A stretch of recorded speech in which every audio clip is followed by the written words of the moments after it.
Safaricom is selling our data every day. As a matter of fact, is the one that is selling locations of people so that they can be arrested. There's things that they have sprouted out called empowerment which is programs. Pure nonsense, by the way. Complete, pure nonsense. A lot of Kenyans right now, they don't feel like their MPs represent them. Yeah. So it's really refreshing hearing from you who's actually representing your people. Absolutely. Yeah. Our biggest issue today is compromised leadership. It's compromised leadership. That is what is killing our nation. And maybe it's a high time Gen Zs and people that really love our nation can come up, know that you have numbers enough to change this nation, take your vote, ensure you are ready, and let us now think of the next dispensation, but making sure that we put the right people in those ballots. Yeah.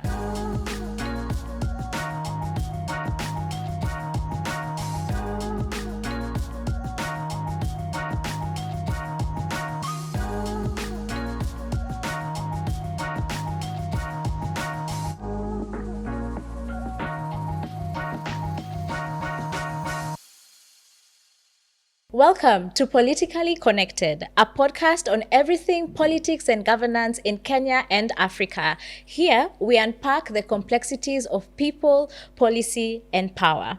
I'm your host, Diana Ngao, aka Madam Speaker, and I'm Chaka, aka the Bishop. Today, we bring to you a really important guest. When we tell you we are politically connected, believe us, because it is true. Our guest today is Honorable John Mukunji. He's the MP of Manyata constituency in Embu County and also the chairperson of the Kenya Young Parliamentarians Association. Karibu sana. Mheshimiwa. Asante, Karibu sana. Madam Speaker. We are not in the house. Karibu. You might find yourself tempted to say Madam Speaker, sir.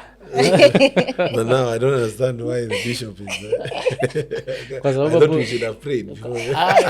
Actually, nimekosa tujaomba kabla ya kuanza. But tunampenda Yesu. Yeah. Amina. Karibu sana. Thank you. Now, on this platform of ours, the first thing we'd like to ask our guests in the way of demystifying politics, because a lot of people feel that they're disconnected from politics unless in these days they're reviling our national leaders or they're seeing scuffles in the streets. But ordinarily, in terms of policies, in terms of national issues, they feel very disconnected from it. And sometimes our politicians don't even look like humans or brothers and sisters. But really, especially for young people to appreciate that these are Kenyans who had an upbringing just like yourself, and they got interested in politics at a certain point in time, and it was a calling. We ask, when was the first time you became aware of politics? Ukajua kuna kitu inaitwa siasa, kulikuwa na kamuito, Ukasema hiyo ulikuwa nataka. kwa rally, ukapatiwa shati, ukasema hata mimi nataka. Where did it begin for you? Was it in school? Where? Well, I'll first say thank you for having me and say hi to our viewers. Yes. And this is a privilege to appear in this show. Then I believe my journey to where I am would take a longer time than we have. But I'll try to be a little bit brief and squeezed there. My first time even holding, being in front of the people was that young age where we were acting. And I remember in the 2000s when I was in primary school, I acted pretending to be Moi in when these guys, the ridiculous guys were. Yeah. So I did something like that in my school.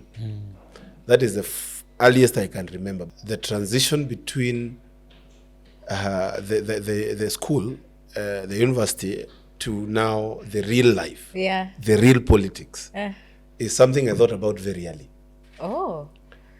'Even before I completed my university. And I wanted to go in immediately, but then the resources could not allow. And I was also trying to build a life economically, you know. Hii Kenya nayo hakuna mtu atakupanga. Lazima ujipange.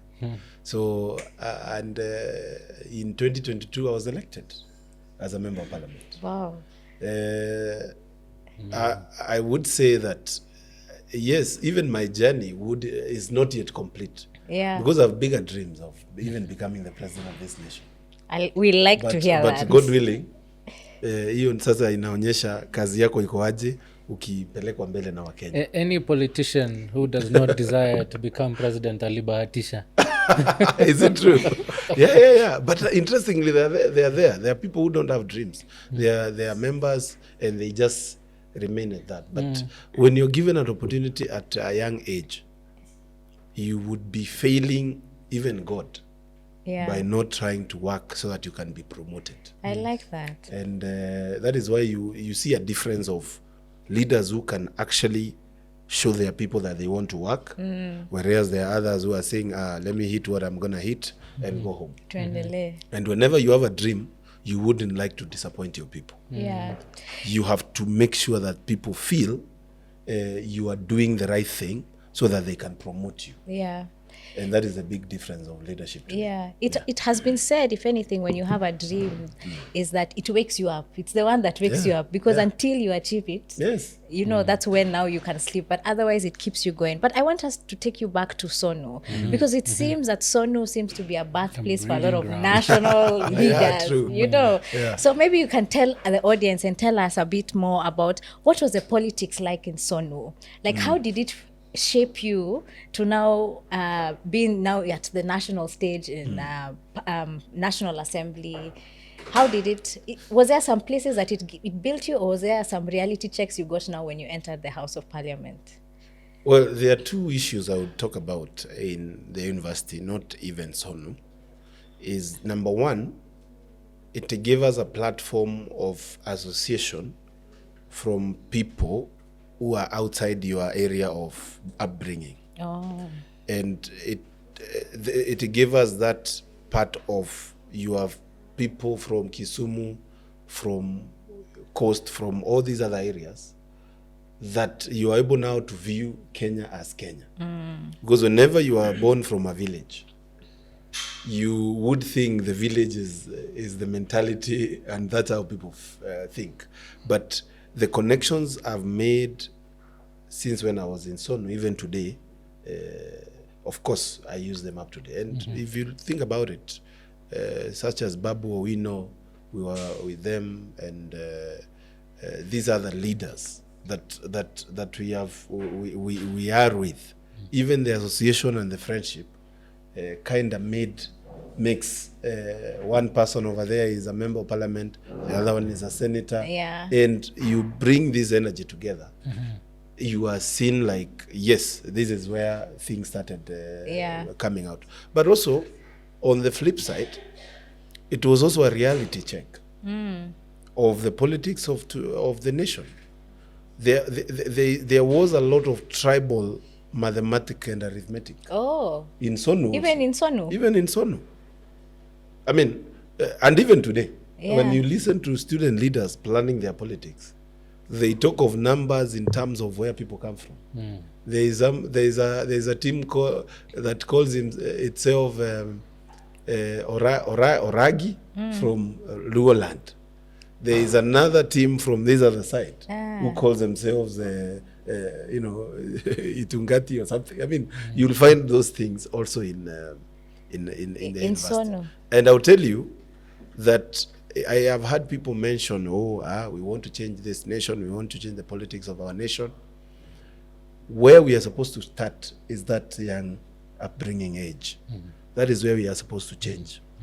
And not really change, but also put it in such a way that it is not only tribal mathematics that comes to play when we are deciding on the direction of leadership that we want to take. So would you say, or do you agree, that our politics is a reflection of who we are? Absolutely, yes.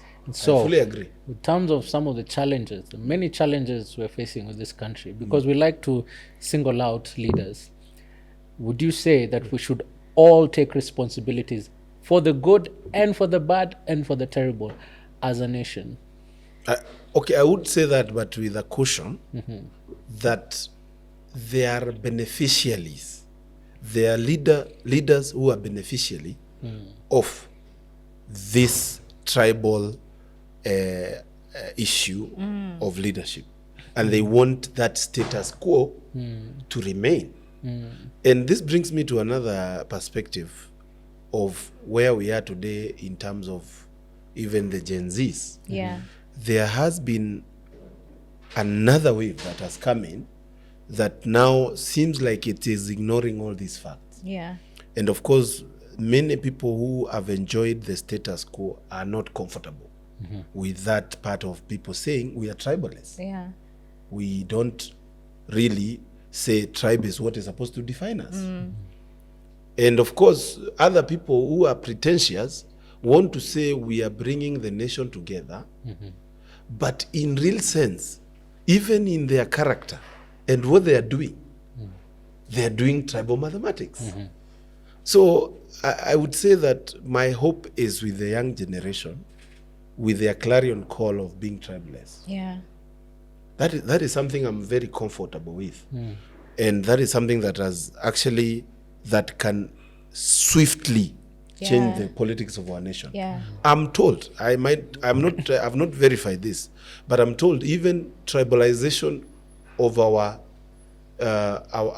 university politics was something that was done by leaders Yes. in the 60s. Yes. I'm told they started forming Groups. tribal groups, and it was now a matter of the person who is in the National Assembly or whatever, let's go, or whatever, he would now ensure he funds and bankrolls the student leaders in their level to ensure the tribal cocoon that has been made is powerful. And that is how we ended up having these divisions in the tribal politics. To still extrapolate on that issue Yes. of how the Sono politics from a tribal perspective reflects on the national scale, you would agree, especially having been in Sono yourself, Sono kuna siasa ya kura Yes. na michezo ya kura. Sono kuna siasa ya pesa na michezo ya pesa and controlling of Absolutely. monies. Very important. How does that also translate upwards if that begins there? I mean, it. I would say, and maybe this is a debatable thing, that it is also deliberate to make politics in Kenya expensive. It is not supposed to be like that. I mean, elections. It is deliberate. It's deliberate. Ah. It is just a way of making sure that we don't get what we really Economists call it barriers of entry. need. Barriers of entry. Yeah. It is deliberate, but I would say that there is a sigh of relief with the current ways of the politics of the day. Okay. Today, there is a sigh of relief, especially after the 2010 constitution, whereby there is that part of everybody can ask for anything Yeah. and get it, as long as you know your area of operation. Yeah. And I know you know even from the university leadership. Not only Sonu now, let's go beyond Sonu and talk of university leadership in almost all universities. Yeah. The person with the best musafara is most likely to win. Yeah. And now that I'm a leader of young parliamentarians, I do engage these people who go to ask for positions in the university many a times. They normally come in to ask for resources or ask for your beautiful car. Yeah. So that To help them so that when they hit that campus, package themselves. they are seen like, way, Watu wa nguvu, there's ndio money hawa. here. Yeah. And guys will come in and so there is also part of changing the mentality of our people in terms of who is a good leader. And another thing that I would like to say is that you can sell the money factor. It is almost getting outdated right now. Yeah. Especially in the national politics or the member of parliament politics. It is almost getting outdated. I have seen guys who have come with the money thing losing. There is another thing that sells like hotcake. The fact that somebody can hold a microphone and articulate matters. These days you get a lot of support from Kenyans when you are coming out to articulate things that they really feel that you are really talking on their issues.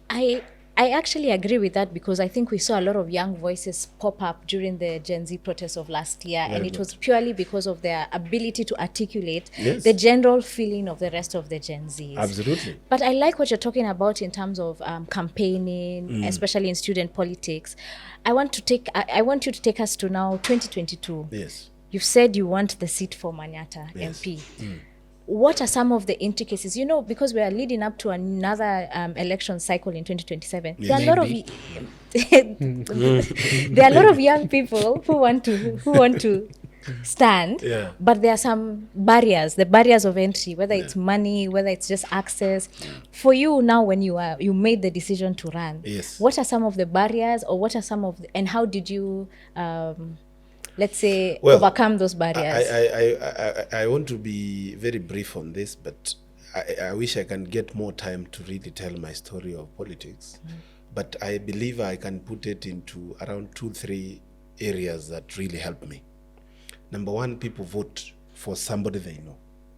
They don't vote for somebody they don't know. So one of the things that really helped me is I was everywhere and I was anywhere that I could be, so that I can interact with the people. The handshake, the people knowing what your ideas are, talking to the people nicely, talking to that show and really making sure that they feel you are listening to them, really helped me. And that made me get where I am today. I came up with a slogan, form ni kujituma.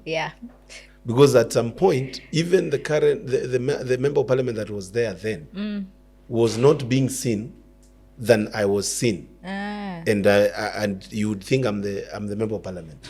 I would respond to fires, respond to school matters, respond to every matter, that even accidents. I would be there, and the people would see me, and they would be like, "Hey, huyu jamaa hujituma sana." So form ni kujituma. And that is my slogan even today.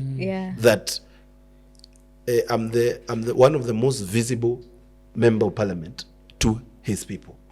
Because that is what made me where I am today. And that is one thing. Number two, you also have to stand out with what you're offering to the people. That's another mistake people will think. When you say I want a seat, people are like, hey, umekuja pia tuko na wengine wanne. Ai, kwani kiti nataka na watu wengi aje? You know? But one of the things that I did is from around 2019, I defined what I'm coming to do. I remember that my first entry was I attended a burial of a boda-boda rider who had just died because of really not knowing matters to do with roads in Embu Town. Because he had come from Mashinani and got into Embu Town, and then he got an accident and died. So what I did is, an idea came that I can bring boda-bodas together, not to give them money, but to bring the NTSA person, to bring a NHIF person, and bring another person from the police to speak to these boda-bodas and tell them matters to do with safety. And the only thing I was buying for them was a reflector jacket saying form ni kujituma and safe drive. I did that the whole of Manyata, and boda-boda riders came. If you go to statistics, you'll find that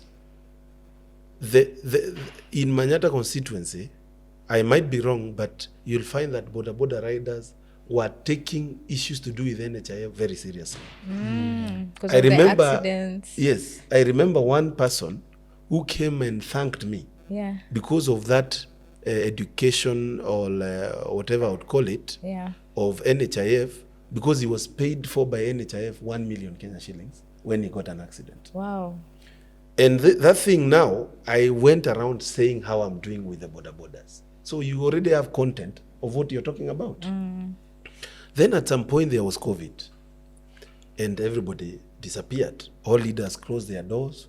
The people who were vying also closed their doors. There was one who had a very big hotel, and the hotel was closed because they don't want people coming there and giving them COVID. Me, what did I do? I went to the Ministry of Health. I was given a letter as a person of goodwill because I wanted to have an engagement with my people. Yeah. And what I wanted, because of course I didn't have a lot of resources, I was fumigating the markets. I took the 7 markets around Manyata, borrowed a boza, water boza, and what I was doing is I was fumigating the markets. Oh. And I would wait until the markets are almost getting closed. I would show up with the water thing, and I would be there telling people, I am saving you from COVID, please get out. I don't want anybody to die here. And I'm there with the gumboots and a reflector jacket, of course with form ni kujituma, and I will fumigate all those markets. And do you know how much I was using? I was buying a jig, that jig thing, Yeah. you know, the huge one. I bought around 20 jerry cans, and those are the ones that we were using. From the ministry, of course, I was advised. Yeah.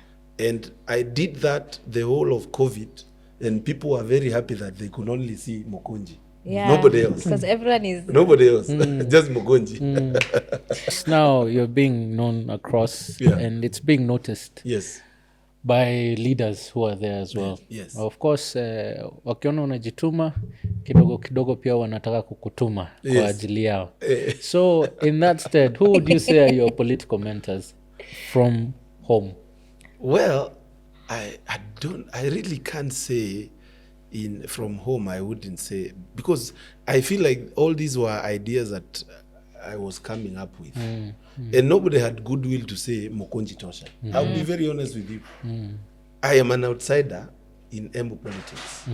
I am bringing a new blood of politics, new energy. So nobody was comfortable with me. As a matter of fact, I'll tell you this without fear of contradiction, that when now I didn't align with any party until very close to nomination, Yeah. because I was very careful. We were coming into that. Yeah. Yes. That's So actually what happened is, yeah.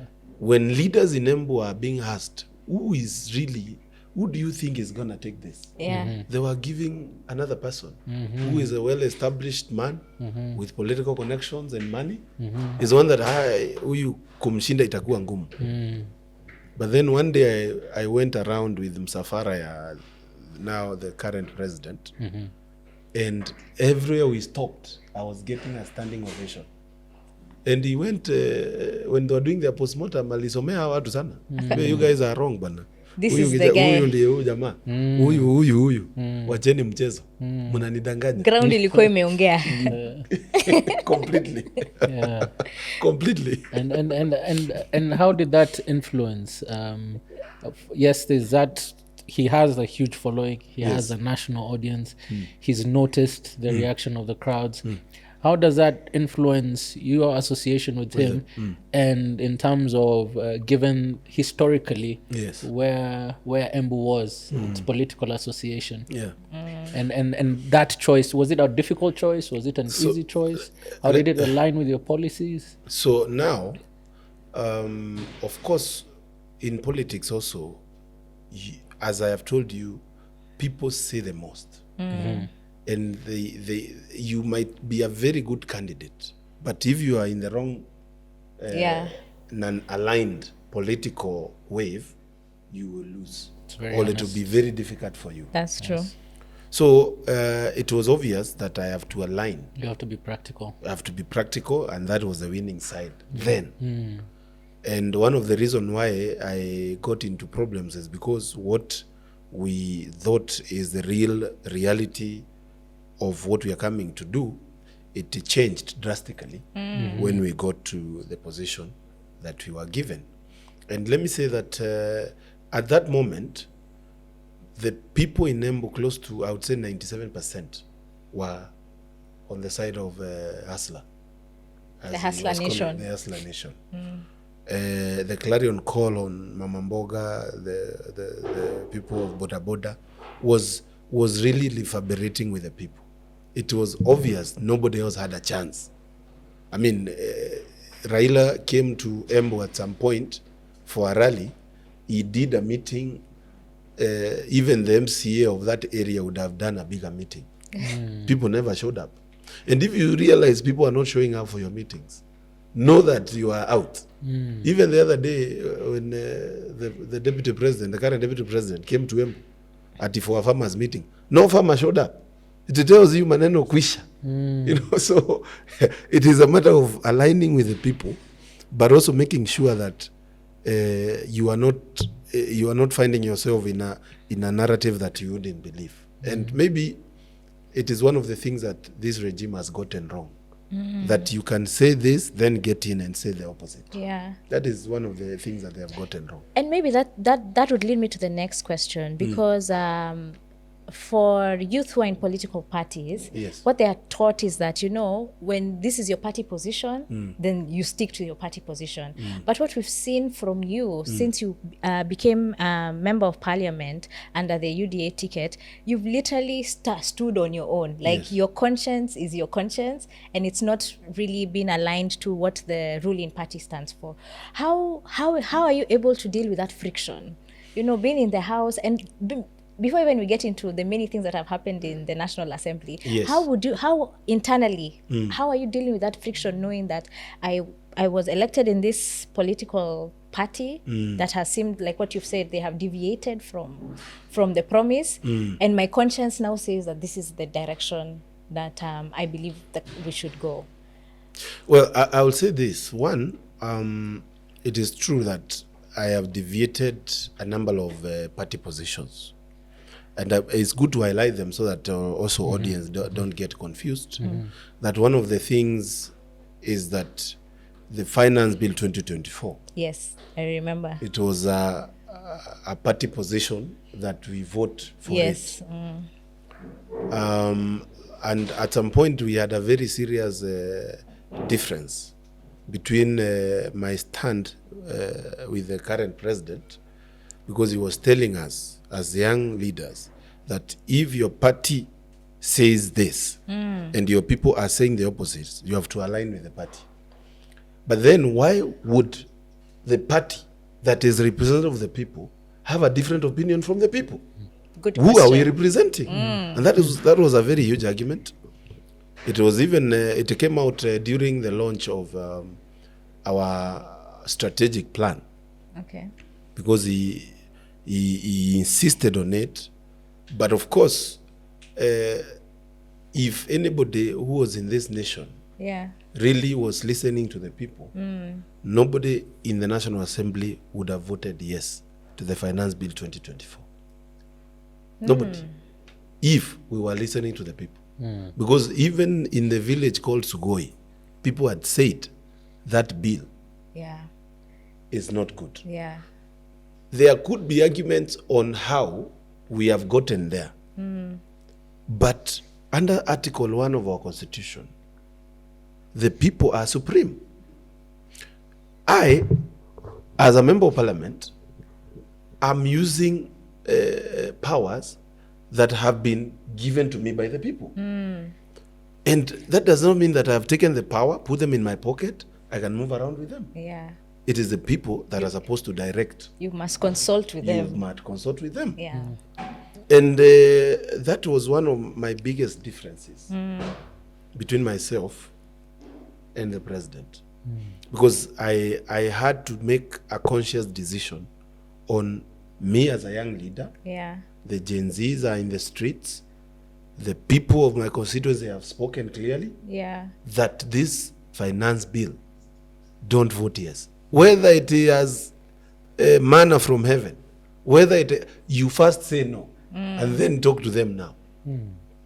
And I was happy when the president did not sign it into law, Yeah. because at that point I saw members of parliament clapping like they had said the same, but We were also confused. but it was obvious that I was in the right position. Yeah. Because why did he also not sign it into law? Yeah.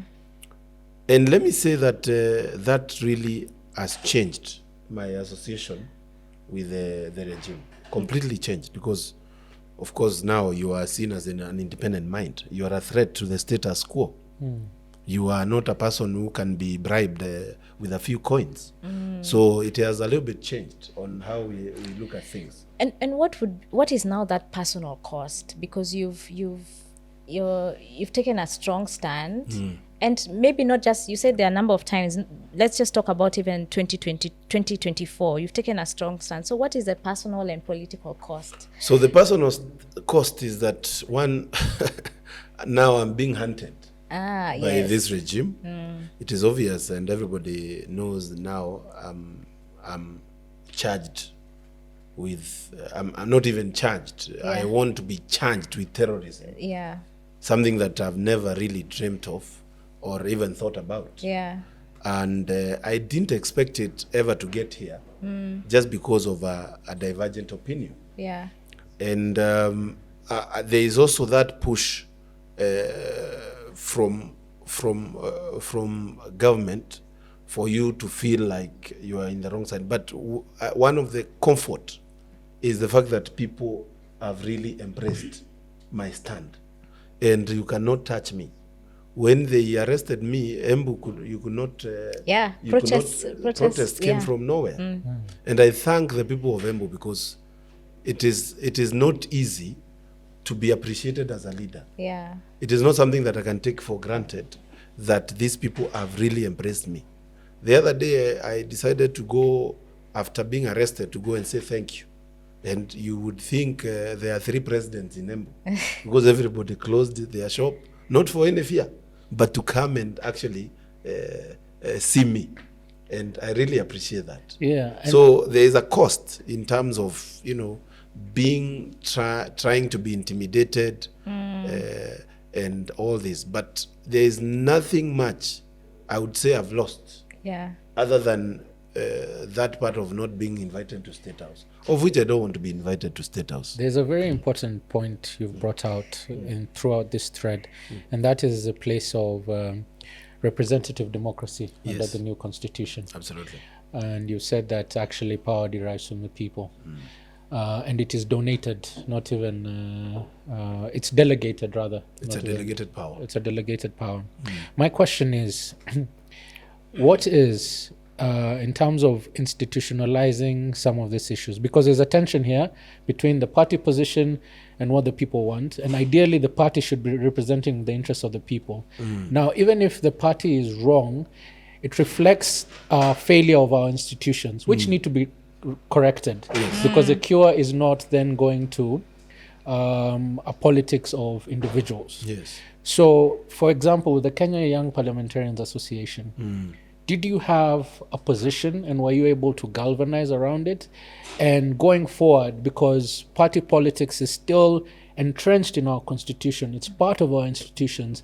Going forward, now that you're differing with the party you're in, how do you proceed forward, especially given your ambitions and your articulation of issues? Do you now find a new vehicle? And what's your view on that? So those two institutions, the one within parliaments for young parliamentarians and political parties.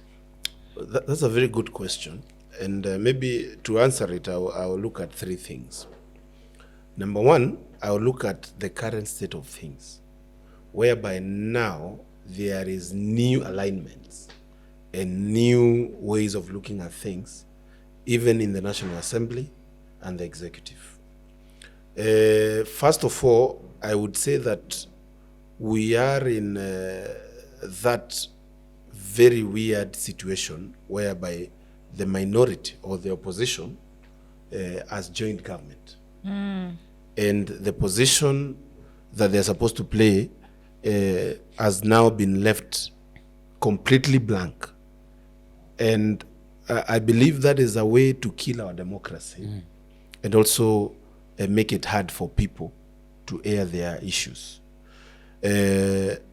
One of the things that has happened is now, whenever you're in the National Assembly, when the majority leader speaks, the second person to speak and support the majority leader currently is the minority. That has never been seen It has never been seen anywhere else. It is today in the National Assembly where there is no divergence of opinion between the majority and the minority leader. And it tells you what we are gearing into. We are moving into the future. We are moving into a place where we have authoritarian leadership that has been blessed by the representatives of the people themselves. Yeah. And let me say also, the quality of debate in the National Assembly has completely fallen flat. Fallen flat. I get into the National Assembly these days, and except when there is a discussion around Wamunyoro, there is nothing else that really captures your imagination as a National Assembly. And maybe I would appeal to the Speaker to really relook at his legacy. Yeah. Because everybody has a legacy to Yeah. make. Today, if you want to do anything, any bill or anything that is not the stand of government, you'll have a hard time, even getting numbers to have that debate. And maybe that's the reality of things. It's important for Kenyans to know. That's the reality of things. You might think Mukunji doesn't bring them. I was the first person to write on adjournment motion to discuss abductions when we resumed from recess in February. Yeah. Up to today, It has not been discussed. it has not been put in the floor of the House. Yeah. And this after writing letters and making sure that the letters are veiled. Are received. We have not discussed even serious matters such as the police shootings that have happened. Simply because of the broad-based or whatever Agreement. blood-based government that we'll talk about. And that is why I'm saying even people like Raila Odinga must also look of their achievement, because you can water down your whatever number of years of asking for democracy in this nation and leave this nation at a worse place. Then when you found And that it, is why young people are actually very bitter and very angry. And so on these for their hope, how do we correct costs, especially in terms of sensitizing them? Because political vehicles are still very powerful Absolutely. entities. In fact, it's a way that, you see, where we were talking earlier about barriers to entry, Yes. where it's difficult for an individual to propel themselves upwards. Political vehicles give an opportunity for potential to be Absolutely. cascaded upwards. Absolutely, yes. And Unaingia, give an opportunity unakuwa for- branch chairman wa ward, unapanda juu, una cascade Unakuwa upwards. member. It gives opportunities. In that way you can identify young potential. How do we correct costs? I would say, of course, this is not something that we can say that people can get conscious yeah, and correct it, yeah, because there is also resources involved. I would say without a doubt that even the broad-based government is coming in. There is a lot of loot they are sharing, and there is a lot of comfort for a member like myself or any other member to be part of sharing that loot and being part of it. So you wouldn't see bad things. It's called table manners, whereby you don't speak much when there's when you're eating. when you're Don't eating. speak with food in your mouth. And maybe my hope is, and I will say this, that my hope is with the young people. Yeah. They have refused to be cheated. They have completely refused to actually be hoodwinked.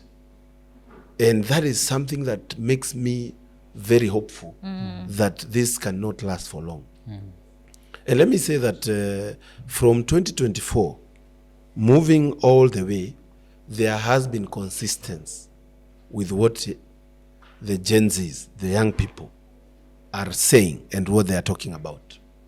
When they talk of corruption, they talk about it in a way that even you know very well you are trying to hoodwink them to believe you are doing anything. They will not believe you.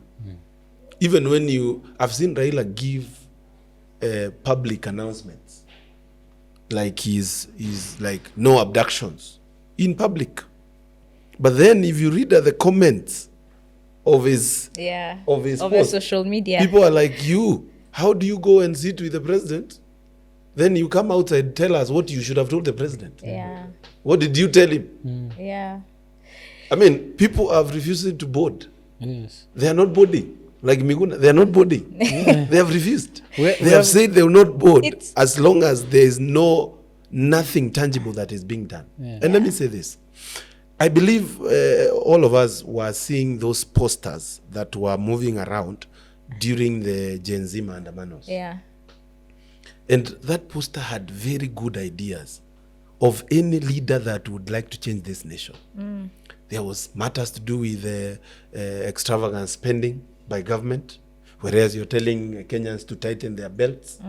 There was an issue with offices that are of no help to public, but they are being funded. There was matters to do with the caliber of leadership that we have.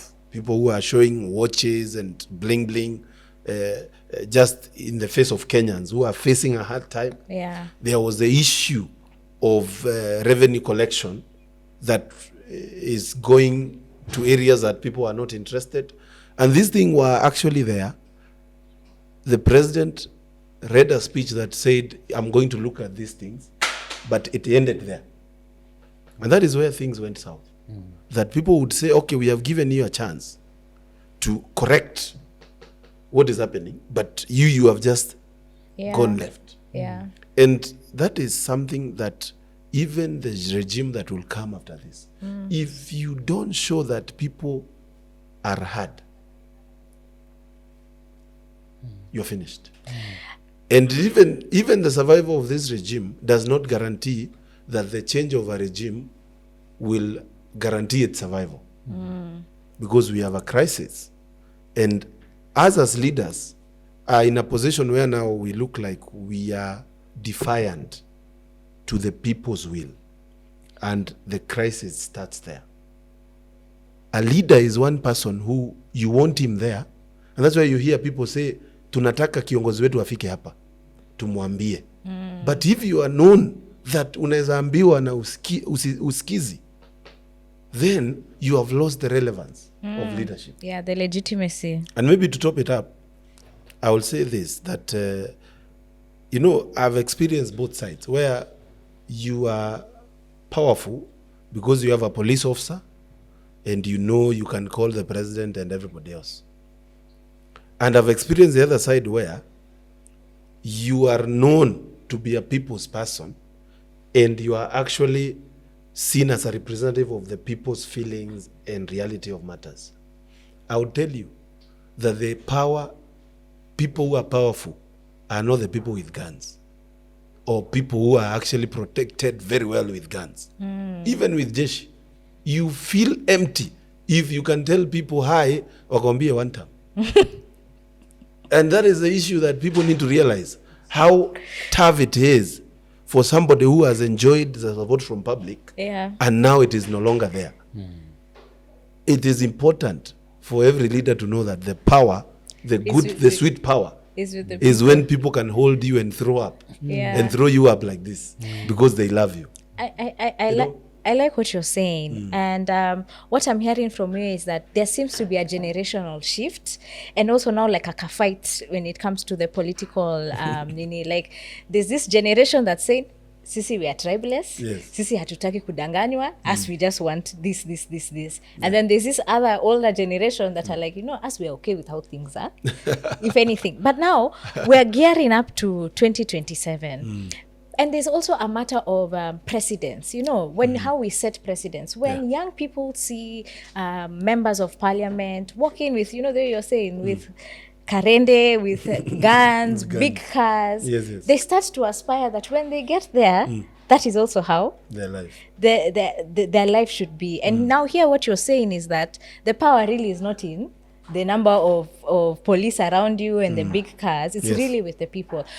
Help them just let me say debunk that, so that we don't have people who are saying that when I've seen Mheshimiwa Mukunji here, sasa mimi nataka kuwa kama yeye because amevaa watch ya nini, amevaa red bottoms hii suit sijui kama imetoka Italy. I mean, let me say this, that and I will repeat what I've said, that you can have all those things, but as long as you get into that house and everybody outside hates you, you can pretend the way you want.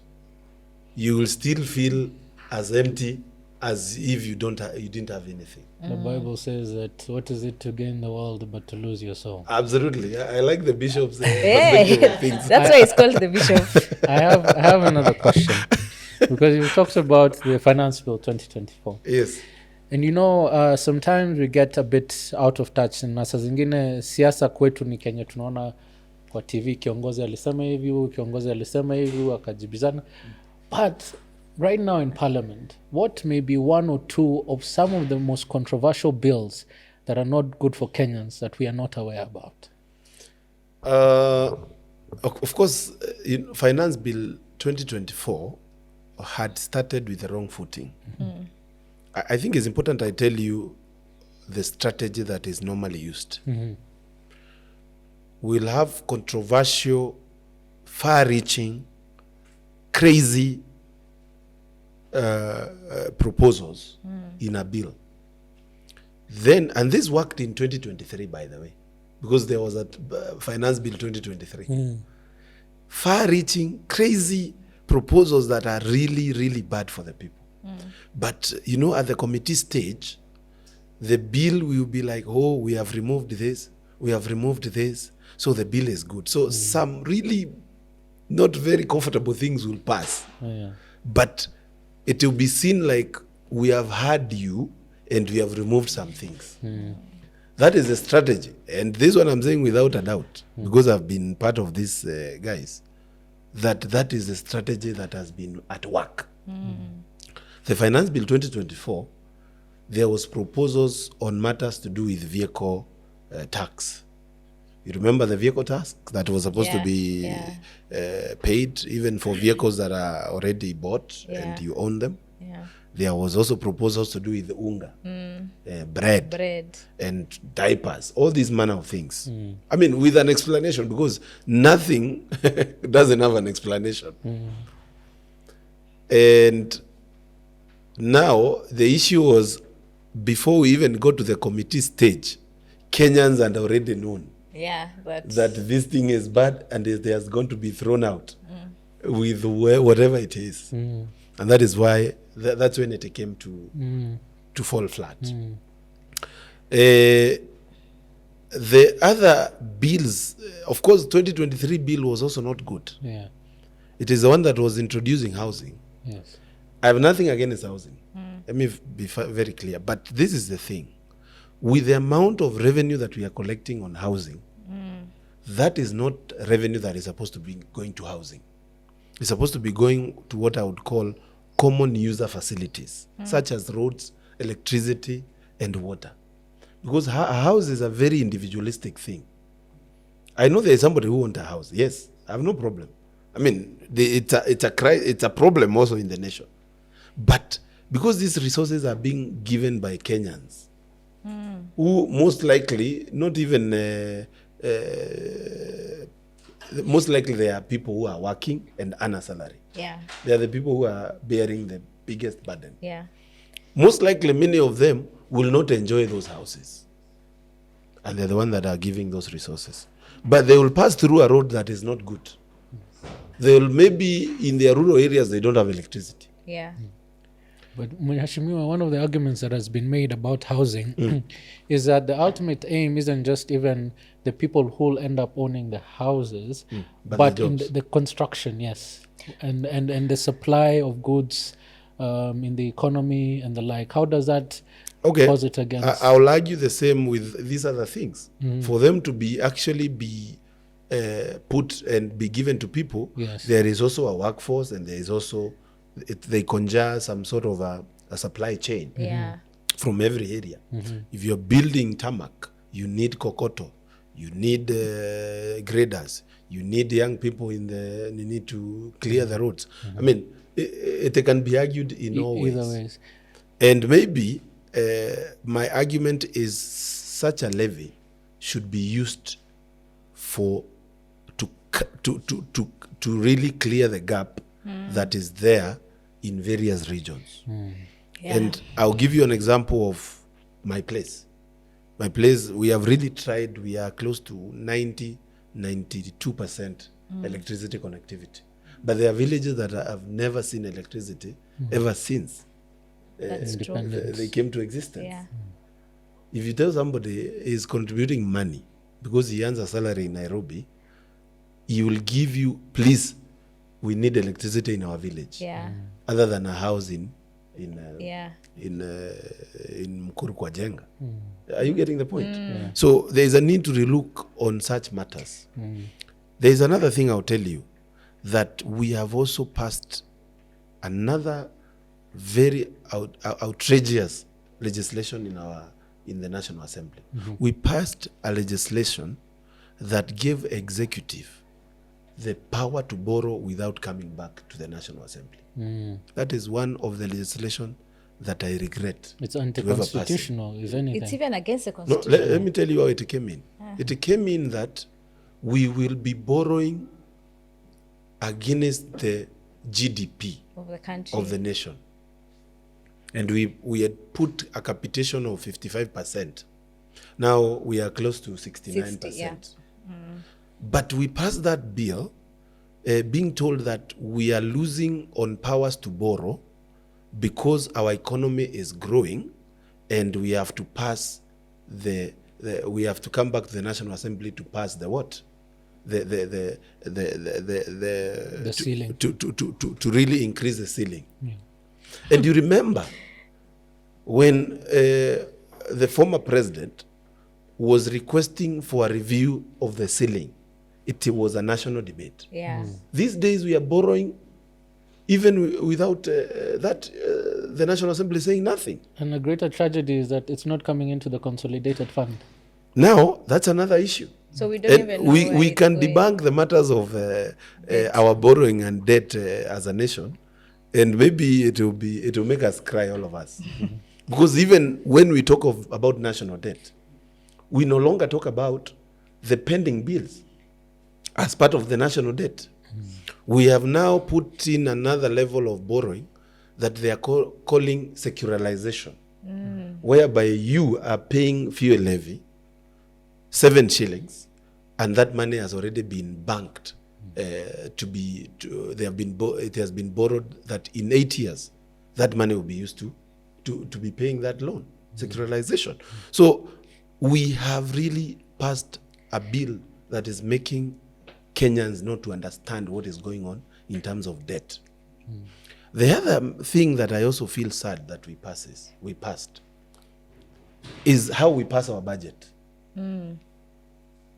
We have got to relook on how we are passing our budget. We have so many loopholes in our budget for people to withdraw money in cash and go around with the money in the country, hoodwinking Kenyans. That is why these things you have seen, there's things that they have sprouted out called empowerment, which is programs. pure nonsense, by the way.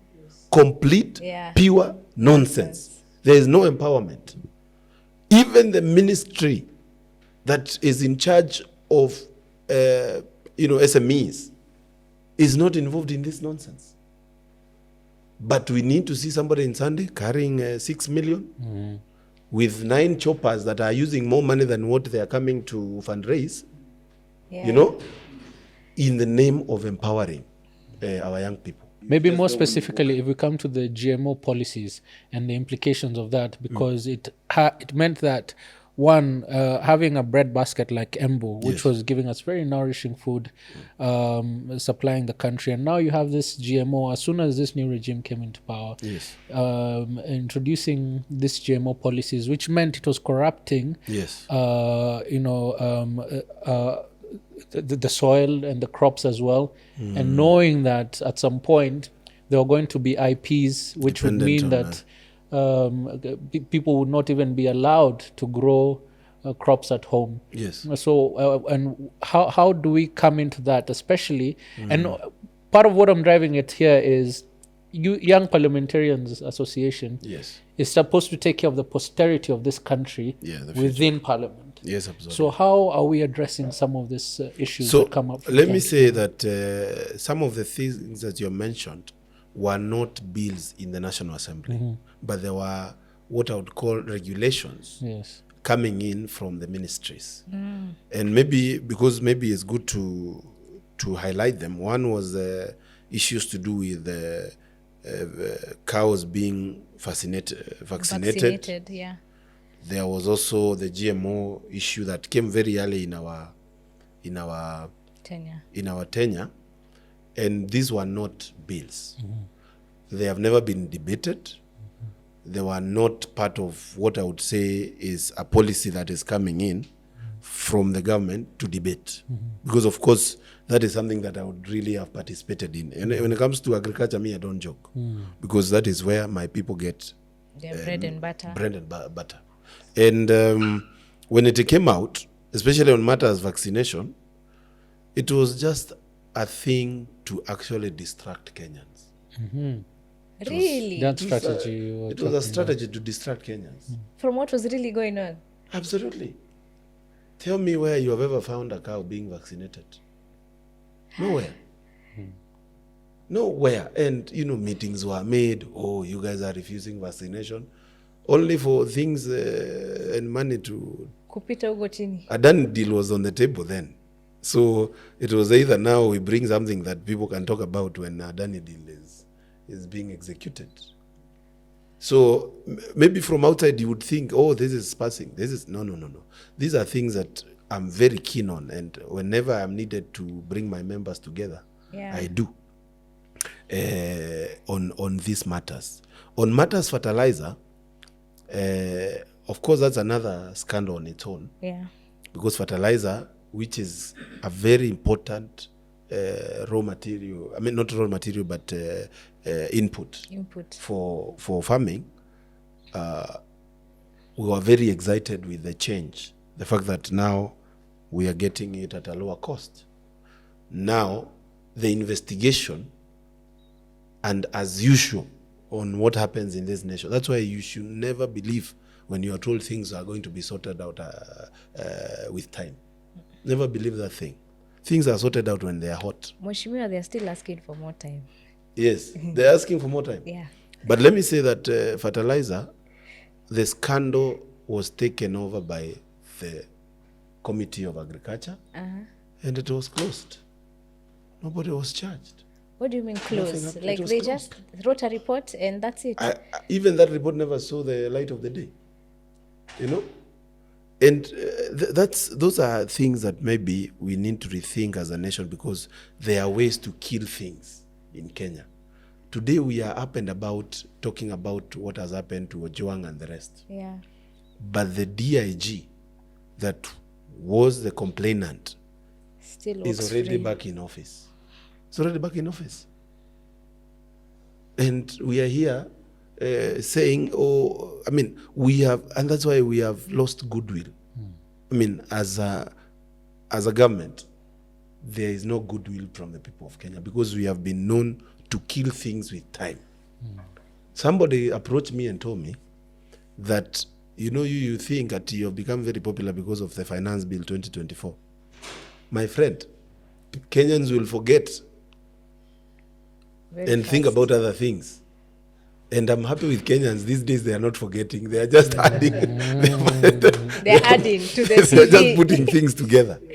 So it tells you that the strategy, and maybe this is the difference, and you mentioned it yourself, that there is a gap between the leadership that we have had with what is the current level of integrity of the Kenyan people. There's a very big difference. They think the same games will play. If you look at the preparation of 2027 elections, because you can see people are still preparing something. You can read within the lines and see how wanapanga mane. They are still trying to use old tactics to actually plan for elections 2027. And I would tell them, without a doubt, they'll be shocked. Kenyans are not going to tolerate it. Kenyans, ati wasahau warudishe, itakuwa ngumu sana. to be very hard. Yeah. Yeah. And now that we're talking about 2027 and you ulisema tu tukianza that your journey imeanza tu sahi. Yes. So maybe you can tell us here on Politically Connected, what next for you? And what's your political alignment as well? You guys. You know what? You know, our audience, we are called Politically Connected. We connect them with the... Huh? I will say this. I'll say that I'm a young man, and I'm happy to be where I am. I thank God. I also thank the people of Manyata constituency for the privilege they have given me to be their member of parliament. I also want to say that as it is right now, I've interacted with leadership from president to almost everybody, and I believe I'm even very much qualified to serve at any position. At any level.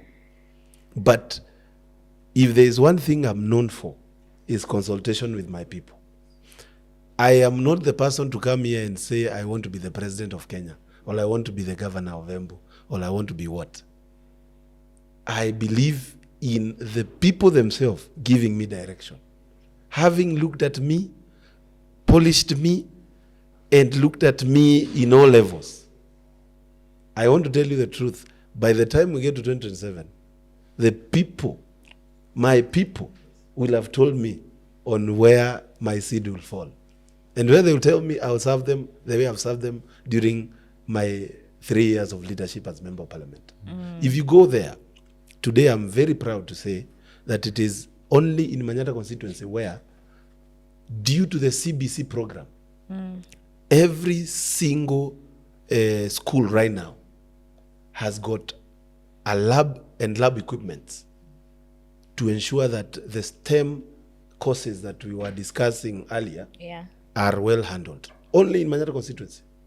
And it is sacrificing everything to ensure that there is no coin that we lose, to ensure we have these people ready for their sciences, mathematics courses moving forward. It is only in Manyata constituency where now you go to day secondary schools, find well-equipped, state-of-art computers. Some you cannot even find in some people's offices. Because I want, by the time the young people of Manyata get to that level of interaction at the university level, have prior knowledge of what is going on. It is only in Manyata constituency where you'll find our primary school, our primary schools now, they have been tiled. They are good windows. Because I remember I was speaking to a teacher and she was telling me that you have renovated for us, Mheshimiwa, 6 classes. The students that are in those renovated classes are doing better than the students that are schooling in these other classes that you are yet to renovate. They have changed their way of speaking. They are speaking better English.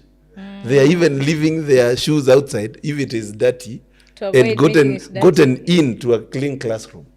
And they are very proud. I mean, these are things that make me proud, and those achievements that I've made really make me proud. And on top of that, even on policy level, let me tell you, if there's something that is difficult in the National Assembly, is to make a name as a young Member of Parliament. By God's grace, I am one of those proactive, and 2 years in a row I've been ranked among the most vocal Member of Parliament. When there was this guys called WorldCoin, who came around in Kenya and scanning their irises. Even you, Bishop, now will be selling. When they came around, and I found quite a long line at KICC, I went and put a motion in the National Assembly to discuss what these guys are doing. Simple investigations found that these guys are operating illegally in Kenya. They don't even have an operating license, and they are taking our data. The new goal today in the world is data.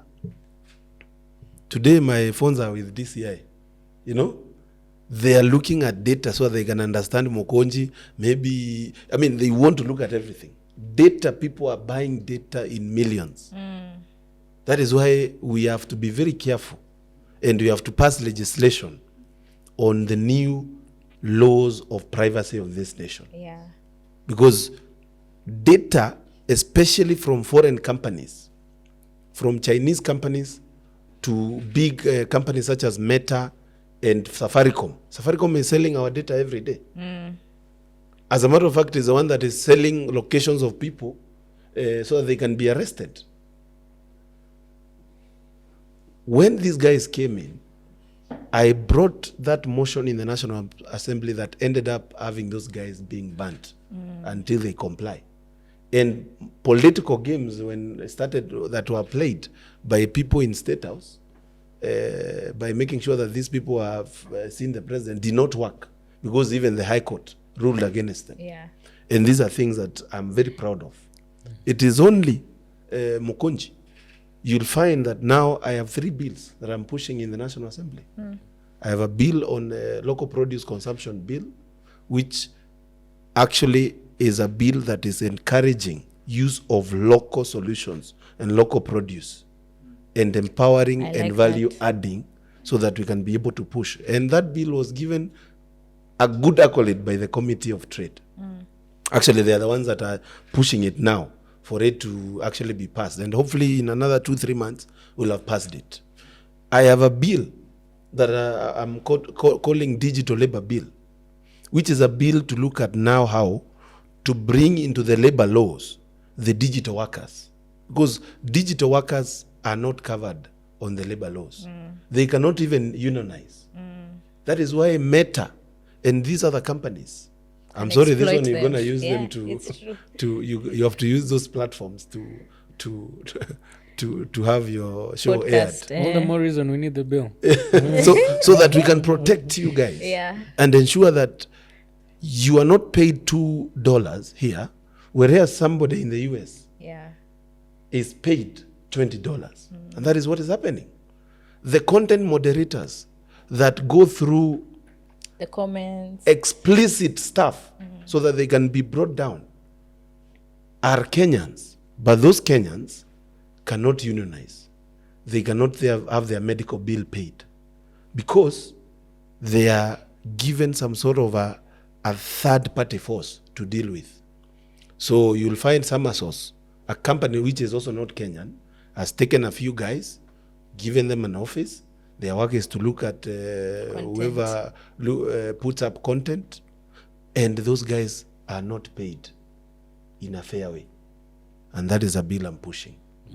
I have another bill on matters to do with e-citizen, which is a bill that I'm looking to actually create employment through e-citizen, and also ensure e-citizen is able to be responded to by Auditor General.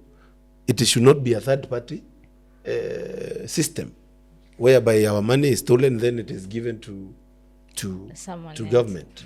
We have seen the scandals around that. Yeah. So we are pushing those things together with my young members of parliament, and I believe it will be a good achievement moving forward. I think even with the little time I've had in this position, Yeah. I've created a good move. Yeah. Mweshimiwa, you know, when we were just doing a little bit of research about you, there's an article that came up in October of 2022 where you were speaking to a citizen journalist and Yes. you said that, you know, now that you're a member of parliament, your aim is to liberate the youth. Yes. That you want to use the House of Parliament, the National Assembly, to legislate laws to ensure that they get at least some form of dignified employment. Absolutely. And just from the 3 things that you have mentioned, Yes. we want to say congratulations, you have kept your word. Thank you so much. I don't know whether you remember that. I remember interview. that interview was done at when I got into the National Assembly. Yeah. Very young in the National Assembly. I actually thought there now we are the guys to be speaking, only to find there is another level of people called ranking members that speak. But when I want to speak, I push until I get a chance to speak. Form ni kujituma. Form ni kujituma. Yeah, but thank you very much. Yeah. And now that we are wrapping up, I just have one hot question. Yeah. Because you've mentioned all the great things that you're doing, and we just want to congratulate you on just staying. A lot of Kenyans right now, they don't feel like their MPs represent them. Yeah. So it's really refreshing hearing from you who's actually representing your people. Absolutely. Yeah. So even if they don't say thank you, let us say thank you. Thank you so because much. that shows us that there's hope. There is hope in choosing the right leader to represent your ambitions. But there's also something that's very contentious when it comes to members in parliament and the representation of their people, which is the CDF fund. Yes. We would like to hear what are your thoughts around CDF as we close. Wow, that is a very important question, and I hope this one people can hear me. That NGCDF, National Government Constituency Development Fund, is one of those funds that are really visible in every constituency. Either you have a member of parliament that is not serious or serious. For National Government Constituency Development Fund, I have not gone to a constituency where I cannot identify something being done by that fund. Yeah. And that tells you something. Compared, because we have to compare things like to like. That is a devolved fund. It is devolved under Constituency Development Fund. Yeah. Compared to the devolved fund on the county level, Yeah. I will say without mincing my words that even in Embu alone, there is nothing that you can pinpoint from the national government in Manyata constituency, from the county government in Manyata constituency. But you cannot do 300 meters without pointing a project being done by NGCDF. That tells you something. That fund is working. This one has a problem. The problem we have as a nation today is trying to reinvent the wheel. That something is working, but instead of making sure that whatever issues that would Can be refined and make sure that we empower it, we want to kill it for whatever nonsensical reason that can be there. I have a big problem with the fact that we devolve more fund under county governments, but they're not visible. But we involve, I don't know, it's 3% of our national budget under CDF, and it is visible. 5% only is what you can use on administration of NGCDF fund. 5%. I want to ask the viewers, if we agree today that only 5% of the devolved county funds should go to administration of those funds, the rest should go for development. Do you know this Kenya will be transformed within 3 years? Today they're asking for 458 billion. Yeah. If you remove only 5% of that fund and say this is what you're going to use for administration of devolved funds, Yeah. then the rest should go for development. I'm telling you, roads will be everywhere, electricity will be everywhere, County water will be hospitals will everywhere, be working. county hospitals will be working. But the NGCDF fund is a point of discussion today because it is the one that makes constituencies look like they have a leader. That's a very powerful idea, especially in the 5% going towards administration of the county devolved fund. Yes. But so seated at the Constitution Implementation Commission, Yes. what do you think would be the way forward, especially given now that we are having debates on relooking at the Constitution? Yes. How do we chart a way forward in terms of that specifically? Because people are going to be focusing on positions and restructuring executive. Yes. But the pillar of this constitution, the 2010 constitution, has been and still is devolution. Yes. And so that speaks to the heart of our constitution. Absolutely. How can we chart our way forward with that? So, well, there is a lot of things that need to be looked at on how we are using Kenyan taxpayers' money. Yes. And let's not fool ourselves that this money comes from pain. Pain. Uchungu mwingi sana. Because I have interacted with business people, and myself, I'm a businessman. Today, every businessman cries and says how One, the amount of money that goes to taxation is enormous. I believe if you have sat down and done the maths, 50% of what Kenyans make as money on revenue goes to taxes. 50%.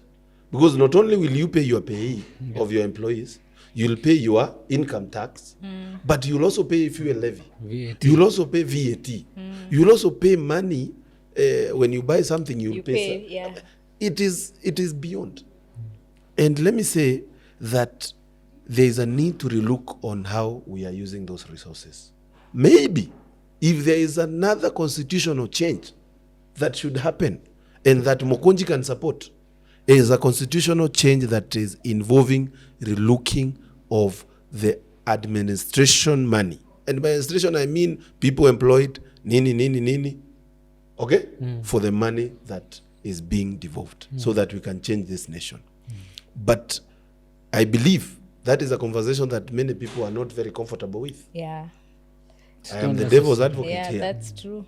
Because you are telling a governor that is able to pocket 10 million a day to not get the 10 million a day.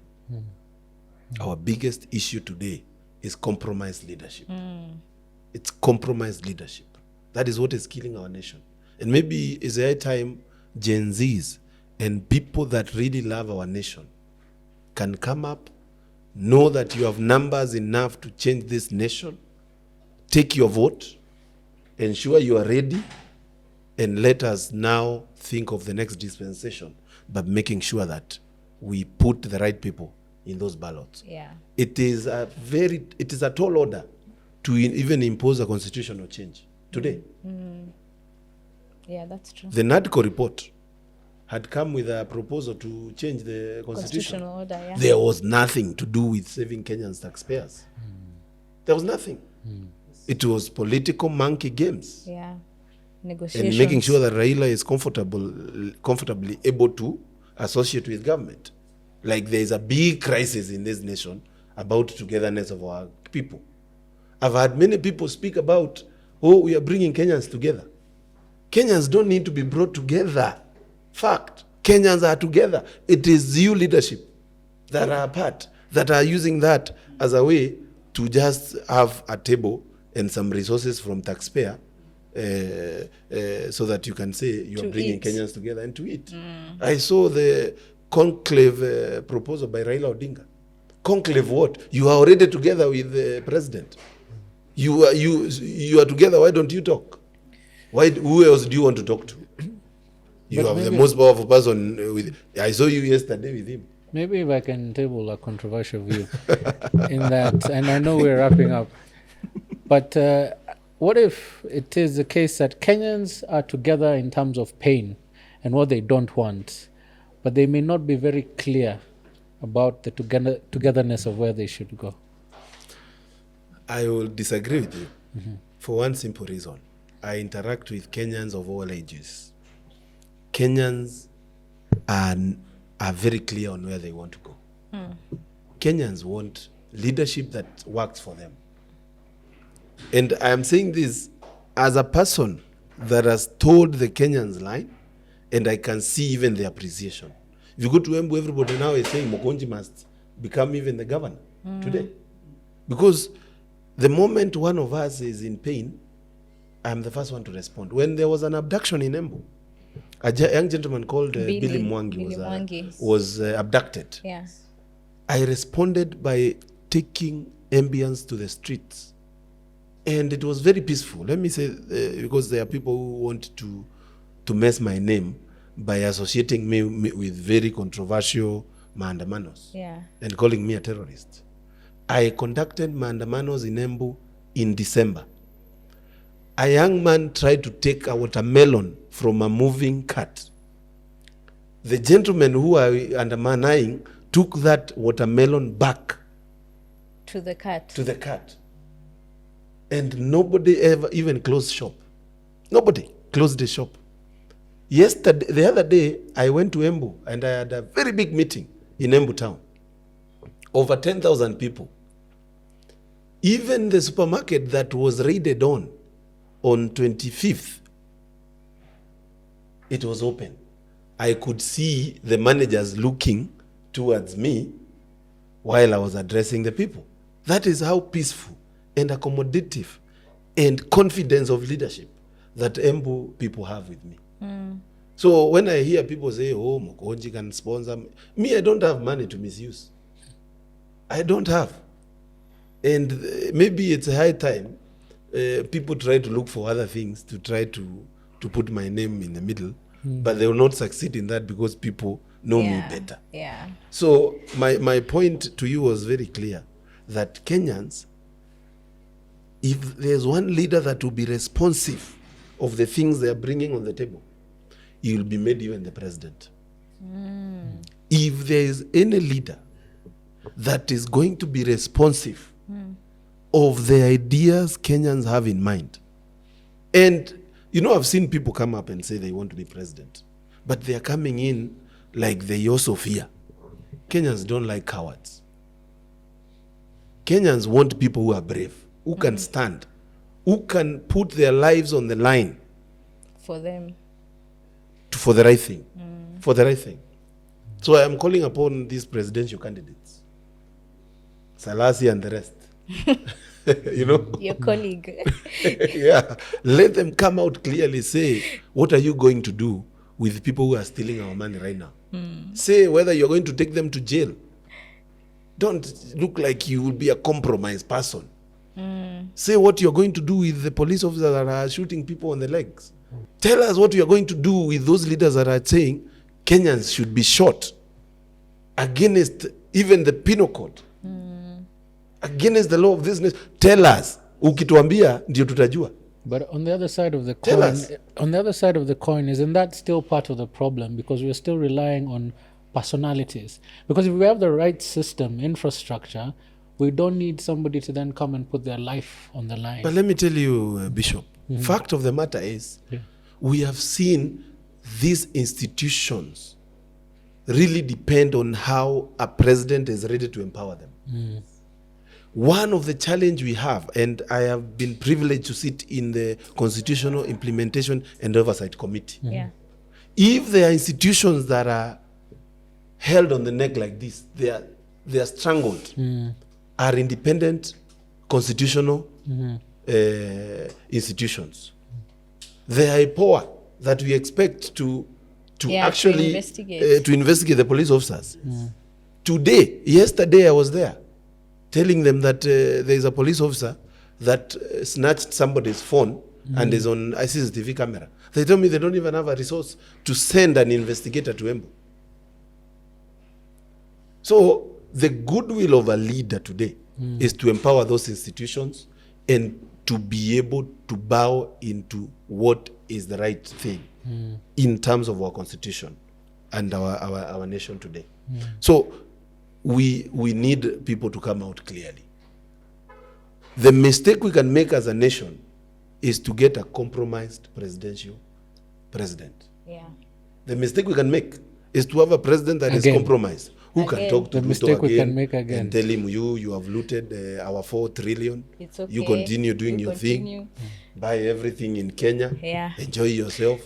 We don't want that. We want somebody that is able to stand his ground and make sure that the pain and the sweat of Kenyans Kuna dalili ya huyo mtu ni nani? Atatokeza. Kwa maoni yako. atatokea. Hata wewe Bishop, mimi naona kama Anaweza. no, let people come out. We cannot afford somebody who is compromised.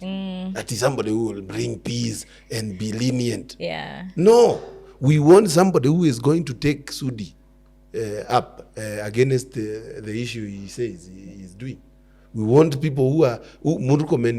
When he says people should be shot, we want somebody who can be able to take that. Yeah. Because it's against the constitution of Kenya. Yeah. Why are people coming out so blatantly? And that is why I have a problem with this president. How do you allow a minister to come out and say you will shoot Kenyans, and then you also say come and we will We'll shoot us shoot in you, the but legs? just on the leg. I mean, you have already. I mean, the first vow you make as a president is to protect the constitution. Yeah. To protect the constitution. Protecting that constitution is your whole job. Nobody has even told you to build a road. First is to Protect the protect that constitution. constitution, because that is what binds us together. So, I mean, we have that problem, and maybe if we get 5-10 people like Mukunji, Yeah. maybe this nation will be able to go ahead, and If- hopefully we'll get somewhere. If Yes.